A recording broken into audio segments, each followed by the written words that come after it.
Hello, this is Sancho from the Cranial Emission Show. Our celebrity voices are impersonate. Bang? What's the word? Impersonated. Oh, are impersonated unless otherwise stated by Ben, Caleb, or Miggy.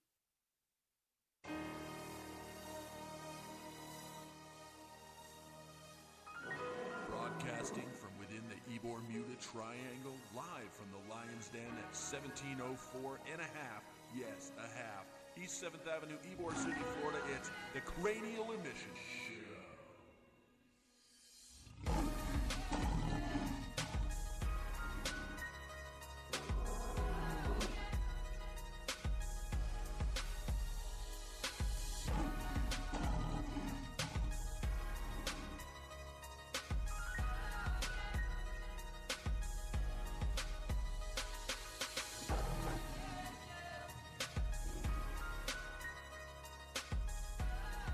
Now welcome your hosts, Ben Charles, Caleb Crispy, and Miguel Hito.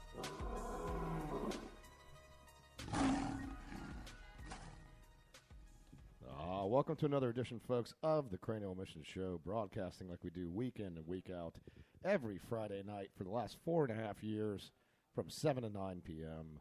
on the rotation that we are now, the live rotation between ESB Brewing and, of course, the Lion's Den here in Ybor City, where we are tonight, 1704 and a half East 7th Avenue. The great Brian Lyon kind enough to allow us to do the show here, a fine cigar bar. If you're one with the habit or one looking to get into the habit, the perfect place to be. I'm Ben Charles, joined by my esteemed comrades Miguel Hito and the C-Squared, Caleb Crispy himself. And the Cowardly Lion. We also have our fantastic producer, Sancho Sanchez, here with us. And if you want to be a part of the show, you want to call in, you can do so. You can do so by dialing 813-438-6068. First time on Periscope today, so that's interesting. It looks like Miggy's making the I didn't pull Skype up No, face. that is not true. Somebody forgot to pull Skype up. So fixated on Periscope that he forgot to pull Skype up, but that's okay. That's okay. We got a lot going on tonight, guys. I've got word that Bob McKenzie, the North of the Border reporter, sometimes co-producer with Sancho Sanchez, he will be calling in from the Great White North. We haven't heard from Rob in a while, so that'll be good to catch up with Rob. I understand that a little. No, just Bob, not Rob. Oh, I'm sorry, Bob. I'm sorry. And also look forward to, we have. Wait for it. Doing the Skype. Sorry, I didn't hear the noise. I don't. There you go. There you There's go. the Skype noise. We've got a horror tagline quiz later on as well. Did you say Hopefully- horror or whore? horror? Oh, okay. Yes. Not. This is not going to be dedicated to Chatterbait, even though a lot of the show often is. Dedicated to the chatterbait, 'cause you know I'm going to masturbate with that blonde girl from somewhere in the world, most likely Europe. Sorry. Wow. You know I'm pretty sure it's you know Eastern who- Europe. You know exactly who I'm talking about. Did Yeah, we what, just, Coquette or something like that? Was that her name? Shut up. I don't even know my girlfriend. Did we just get visit? Oh, you're talking about that fine blonde thing. Yeah. Yes, yeah. Not that I've ever seen Chatterbait or know what it is, but it sounded like we just got visited by R. Kelly there for a second. Keep it in the closet. I'm gonna piss on you. I know that song. He's just he's pissing and pooping on everybody from Dave Chappelle show. Yeah, that is indeed. Drip, drip, drip. You know what make a life complete is to turn your face into a toilet seat. I want to piss on it. Well, guys, we're going to start the show the way we do off every single week for however many years now. When we first started doing the show, we didn't Got start a out with the beer little call. frog in your throat there? What was A little that? frog in my throat, yeah. Oh. But I have never been in his mouth. he is French. I'm French. He is There we French go. But for the last several years we've been doing the show, we have been doing the beer call, and we're going to start out that way. So it is time for the beer call. Star Wars. Da, da, da, Well, that's the Love Boat with Star Wars thrown in. But you remember what that was? That was Bill Murray doing the lounge singer back in the old SNL days. Remember that? Star Wars. I'm sorry, I was really not. Did the prepared for that. T-shirt inspire you? The Star Wars T-shirt I have on? No, it's No? funny. It might have been like an incognito thing in my head. It's a little subliminal. Speaking of incognito, we need to get Mr. The guy who does Obama. Oh, Mr. Mike Hayes. I mean, Obama. Yeah. Right. Because he always says, he's like, I'm going incognito in the Black White House. Right. That made me think of him right there. Love that guy. What a nice gentleman he is. So Anyways. we've got the beer call. I see 3 bottles open before us, and we're starting with one. Oh, you here, started so- pretty heavy here, brother. I think we might want to go ahead before you do that. You guys got herpes? No, Let's just drink this one because you went from top down. that I know of. Yeah, you poured the hardcore IPA. Okay, so we're gonna take a swig of this. This is I'm looking at this bottle, Miggy. It says Punk IPA. Yeah, this is the BrewDog original. This is the first brew that BrewDogs ever created. So this is their flagship beer. BrewDogs is out of Scotland. They do have an amazing show on Esquire Network for very adventurous beer guys. I mean, they brewed at 90-something miles an hour on a friggin' test track, like a NASCAR What? track. They've brewed underneath the on ice. They brewed an ice spot, Wow. ice beer. I don't know, something like that. Ice. Anyway, Ice. I'm Miggy, I see it says 5.6 ABV. Yep. And now isn't BrewDog the company that did the squirrel beer? That is correct. The Yep, one the it was end of a- the world, the end of the world beer. And they brewed. I think they only released 12 bottles in taxidermied squirrels. Yes, that was. Oh yeah. Yeah, that's an unbelievable Right? packaging of the beer. Oh yeah, but the bottles were going for $800 a piece.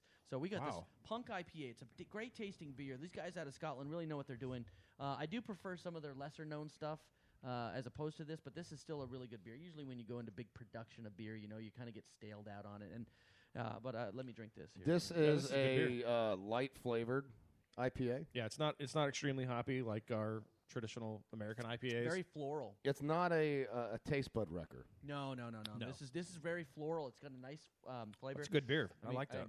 Maybe Cascade, maybe citra hops in there. Yum. Okay. Kudos to BrewDog on that one. I like that beer a lot, actually. Yeah, they started their. Whoa, hello.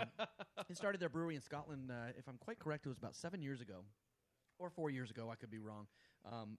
And those guys are the largest brewery if I'm quite correct, one of the largest breweries in England, in the United Kingdom. Now, don't say England because it's in Scotland. and Yeah. Lord Cheese will take exception to that. Now, Yeah, but they're not. They're still part of the United Kingdom, so they can suck it. now, Miggy, isn't BrewDog also the brewery that came out with the? Remember during the Olympics, there was Yes, they came yes. out with the all steroid type of beer. No, it was that? it was never mind the anabolics. Yes, was that BrewDog that came out with that There as well? was BrewDog, and that's the one I wanted to get shipped here, but we don't know anybody in Scotland. But now I know people in Scotland, so holler. I need to Remember, get we some of were. that shit. This is before you got involved with the show. Came up. Miggy and Yeah. I were talking about. We would get a case of this, and then we would have athletic competitions. Challenges. After a week of drinking the anabolic beer, we wanted to first have one contest prior to the drinking Yeah. of the anabolic beer, and then to have a control, of course. Of course, yeah. Any You know, any science project needs a control. We got it's all That about is good. integrity, Exactly. which we have very little of. But then drink the beer, and then of course measure our status, make sure that we've improved from drinking the anabolic. I would think Alcohol. you'd We have need to to do give that some a of that- couple times though, because your stamina and stuff can range week to week. So I think it'd be prudent to do the test multiple times. Well, it'd be prudent to continue to drink as well, wouldn't it?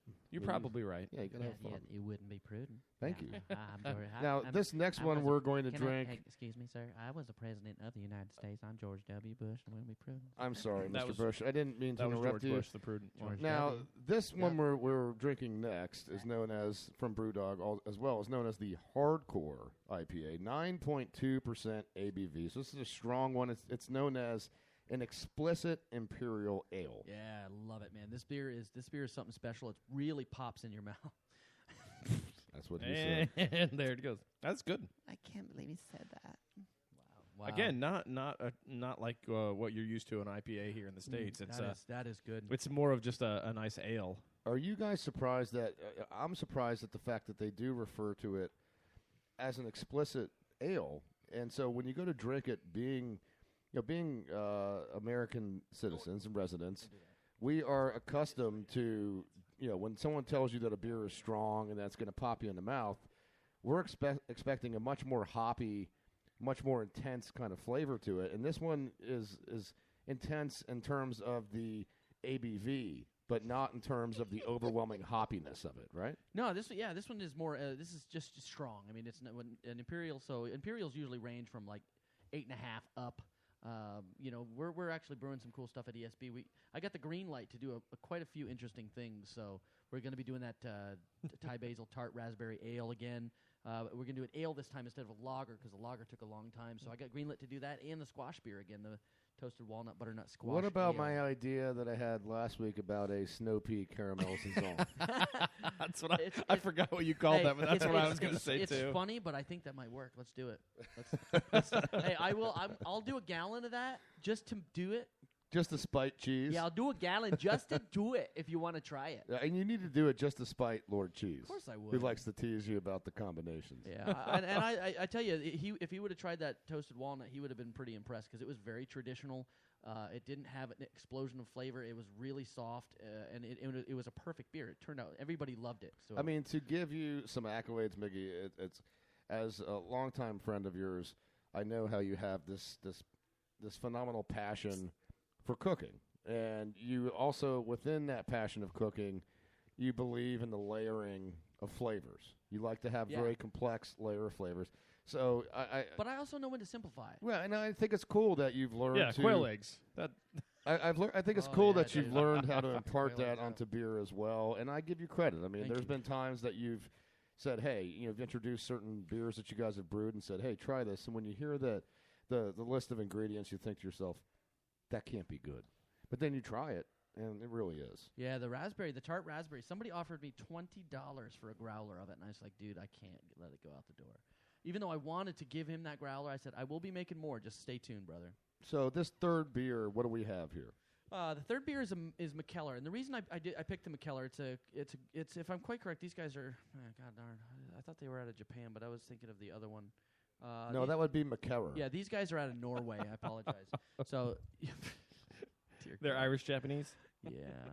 These guys are out of Norway, and Mikkeller just did a collaboration with a Japanese company, and I don't remember their name, Brewdog and themselves. So you had Brewdog, Mikkeller, and this other Japanese company, and they called it a Tokyo Black Norwegian Ale. And it was at 16%. We just drank. Holy crap! The bottle was probably 10 ounces, and it was $15, but it was 16%. We all tried it the other day, and my God! I have a question about fired that. off. Wouldn't that be a co-corroboration? It could have been. No, is it? It could have been a collaboration, yeah. So what's the ABV on this one? The ABV on this one is a healthy. Keep talking. Somebody. It's pretty nice, actually. 7.5% alcohol, and it is a breakfast stout, oatmeal, and it's brewed with coffee, so it should have a nice smooth finish. The oatmeal, the oatmeal is going to give it the creamy feel. That's what's gonna. Yeah. It's going to come creamy. You definitely across your get. palate. You definitely it sneaks up on you, doesn't it? You Yeah, get it's nice. the coffee flavor to it for sure. Yeah, I've been anxious to try this one because Mikkeller is one of my favorite beers. They got a couple of really good ones out there. So Mikkeller out of Norway. I wonder if I could talk my company into allowing me to drink this instead of my normal 2 cups of coffee in the morning. Yeah. Good luck with that. Oh my God! Did we tell you about the time that when I was living with Fran for a time until we got our house, Ashley left the house. We told her, it's like, do not drink but a little bit of this coffee. We made that Pilon coffee, that Cuban coffee. Sure. And we made a big old pot of it. She took 2 large cups to work and drank them both. Holy crap. Oh, my God. She got violently ill. I love Ashley to death, but she's hyper enough without 2 big things. Yeah, Pilon. she's wild. She is. Wildcat, she is, man. Well, guys, that was the beer call. We hope, Good job, Miggy. Think about the beer call as we'd like to introduce Ukrainiacs to different beers out there to broaden your beer tasting horizons. Make sure that you get And into that different wasn't things. North Korean speak right there. by the way, Exactly. folks. But for those that have a limited horizon, for those that have a limited wallet, the preferential beer of hipsters everywhere and people that just don't make any money has been PBR, right? I mean, PBR has had a resurgence. Kudos to PBR for latching on to that section of folks. Oh yeah, great marketing on their part. And marketing it to them, all the promos. You know, that I don't know they've if it was if it started it on marketing on their part, or if it started just to be, the hipster whole thing is to be ironic.